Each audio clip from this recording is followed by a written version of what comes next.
ideia deste vídeo é discutir e provocar algumas questões referentes à comunicação como um direito. Ou seja, discutir a comunicação pública ou direito à comunicação ou políticas públicas de comunicação. Todos esses conceitos somente são possíveis se nós problematizarmos ou reconhecermos a comunicação como um direito.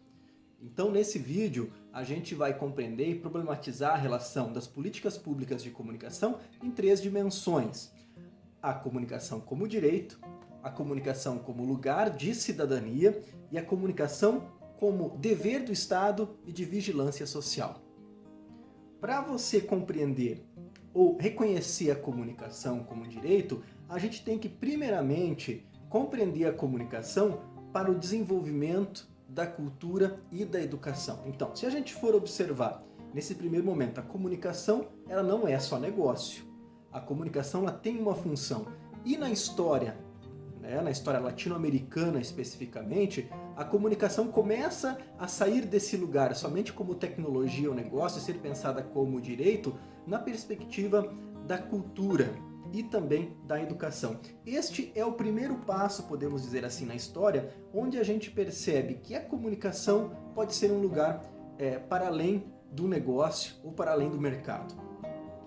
Um segundo ponto interessante na história de compreender a comunicação como um direito ou as políticas públicas de comunicação é compreender que a comunicação, para ela ser possível, ela precisa ser assegurada pelo Estado.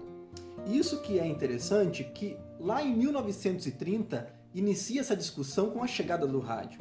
Então Rouquete Pinto, que era um professor e também um jornalista, etnógrafo, escritor, ele funda, no caso, a Rádio Sociedade Rio de Janeiro, e ele começa ali dentro da rádio problematizar os conteúdos apenas de cunho comercial que estava começando a surgir com a rádio, principalmente nos Estados Unidos e no Ocidente. Então, quando ele pensa a rádio no Rio de Janeiro, ele já pensa a rádio numa perspectiva educativa. Esse é um dos primeiros elementos históricos quando a gente pensa a comunicação como um direito. Um segundo ponto, logo em seguida, foi a discussão sobre a comunicação na perspectiva das experiências sindicais, as comunicações de cunho popular, que tem aí uma entrada muito grande na perspectiva não só política, mas também educativa. Na sequência, o uso de radioposte em comunidades, em pequenos projetos sociais. Isso nos anos de 1940 a 1950. Na sequência, nós temos, entre 60 e 70, um forte uso da comunicação pelas discussões e pelos espaços escolares. A educação se apropria, e principalmente fundamentada nos princípios freirianos, de Paulo Freire, de pensar principalmente o audiovisual na formação de consciência crítica no processo de alfabetização. Depois, nós temos, na década de 70, indo para a década de 80 e 90, o fenômeno das rádios livres e depois as rádios comunitárias. Então, desse modo, e aí chegamos até a rádio comunitária, depois também nós temos o avanço das TVs comunitárias, mas o audiovisual ainda fica muito preso à legislação e a canais oficiais, também pela questão do custo de produção. O audiovisual ainda fica nessa história um pouco longe da perspectiva da criatividade ou do uso educativo, do uso pedagógico, pensando a comunicação como política pública, tá bem? Vamos pensar então a comunicação ou políticas públicas de comunicação para a comunicação numa perspectiva também do avanço de discussões internacionais a respeito do que nós falamos no início. A comunicação ela não é só mercado, ela é direito. Ela tem que ser reconhecida pelas pessoas e principalmente pelas instituições políticas, pelas instituições sociais como um direito.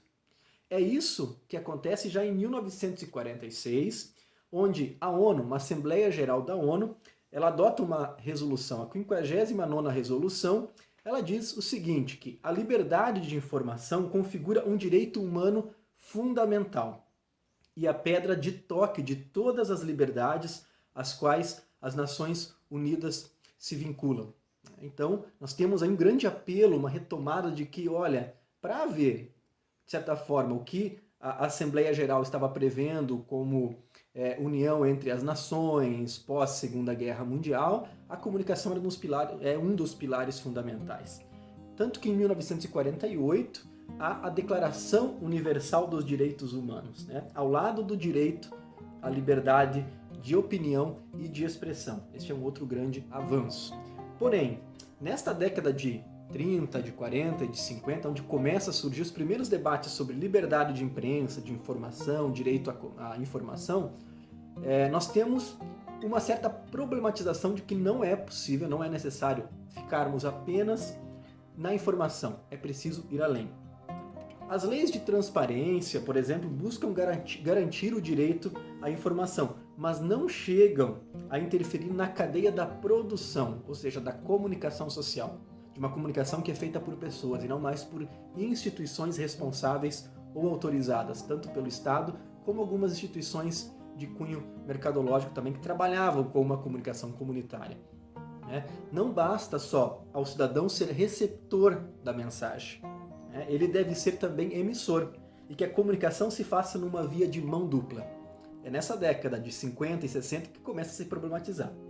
Tá bem? Aí nós temos uma saída, que não é apenas o direito a informar, mas o direito a produzir a sua comunicação. Décadas de 50 e 60 e 70, isso se problematizou. Tá bem? Então esse é um primeiro passo, uma primeira introdução para a gente começar a compreender políticas públicas em comunicação, na perspectiva de a comunicação não é mercado, a comunicação é um direito, ela é cidadania, quer dizer, ela é um direito universal e de acesso a todos, mas não apenas a informação, a comunicação. Você também tem que ter o direito de produzir, você pode e deve produzir, deve expressar a sua opinião. É lógico, futuramente a gente vai discutir, com todo um respaldo, com toda uma certa segurança de regulação e de leis que também regulam o que você pode dizer, o que você não pode dizer, até onde vai o teu direito de dizer, até onde isso pode ser uma expressão sua ou, de certa forma, também, conforme os limites, pode também ser uma agressão à liberdade do outro. Mas isso é um aspecto que a gente vai tratar futuramente, tá bem? Como lição, como tarefa, eu deixo a seguinte questão para vocês pensarem, ou para você pensar. Como você observa hoje a relação direito à informação e comunicação a partir das mídias digitais? A gente só está informando, só está recebendo informação, ou em que medida a gente está produzindo? E se essa informação produzida, ela contempla, ou de certa forma dá conta da gente dizer que estamos sim se valendo do direito à comunicação?